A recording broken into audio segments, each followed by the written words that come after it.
Hello everyone, আশা করছি আপনারা সকলেই ভালো আছেন। তো টেডিটের যেই ফটোগুলো দেখতেছেন বর্তমানে স্ক্রিনে, এগুলো আপনারা কীভাবে এডিটিং করবেন নিজের নাম দিয়ে, মূলত সেটাই আজকের ভিডিওতে দেখাবো।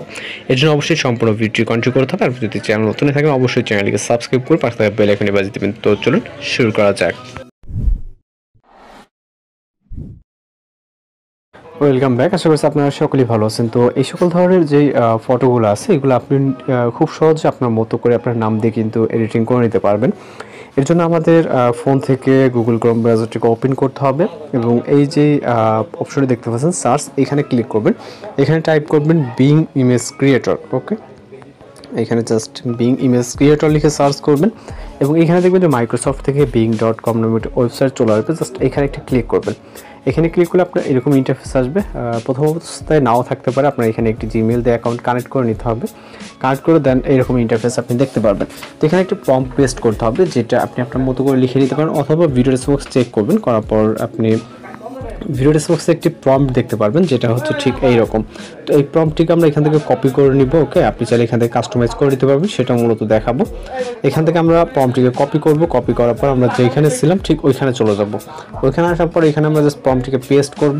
করার পর এইখানে আপনি আপনার মতো করে যে ড্রেস আপ কালার, ব্যাকগ্রাউন্ড সব কিছু কিন্তু আপনি আপনার মতো করে চেঞ্জ করতে পারবেন। এছাড়া হচ্ছে আপনি এখানে নাম চেঞ্জ করার জন্য এখানে দেখতে পাচ্ছেন এখানে নাম লেখা আছে রাজন। এটাকে চেঞ্জ করে আপনি এইটাকে যে কোনো নাম দিতে পারেন। আমি জাস্ট তামিম দিব, তামিম।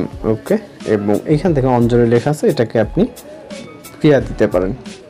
ওকে, জাস্ট প্রিয়া দিবেন এবং ক্রিয়েট অপশনে ক্লিক করবেন। এটা ফ্রিতে আপনি করতে পারবেন, রেগুলার কিছু ক্রেডিট ফ্রিতে দিবে, এর মাধ্যমে আপনি পিকচারগুলো জেনারেট করে দিতে পারবেন, যেটা সম্পূর্ণ ফ্রিতে। ওকে, তো এর জন্য আমাদের জাস্ট এখানে ক্রিয়েট অপশনে ক্লিক করার পর জাস্ট কয়েক সেকেন্ড ওয়েট করতে হবে। এখানে খুব বেশি সময় লাগবে না, জাস্ট আপনাদেরকে আমি লাইভে দেখাবো। এখানে খুব বেশি সময়ের প্রয়োজন হবে না। তো আমাদের পিকচার কিন্তু ইতিমধ্যে জেনারেট হয়ে গেছে। এই ভিডিও থেকে যেই পিকচারটি পছন্দ, অর্থাৎ যেটা পছন্দ, আপনি জাস্ট ওইটাতে একটা ক্লিক করবেন। ওকে, সাপোজ আমি এইটাকেই ডাউনলোড করব, এটাতে ক্লিক করব।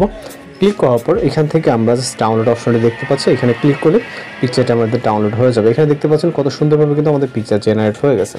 তো এখন পিকচারটি ডাউনলোড হয়ে গেলে আপনি যে কোনো কোথাও ইউজ করতে পারেন বা যে কোনো কাউকে উইশ করতে পারেন। তো এই ছিল আজকের মূলত এডিটিং টিউটোরিয়াল। দেখা হচ্ছে নতুন কোনো ভিডিওতে। ভালো থাকবেন, সুস্থ থাকবেন।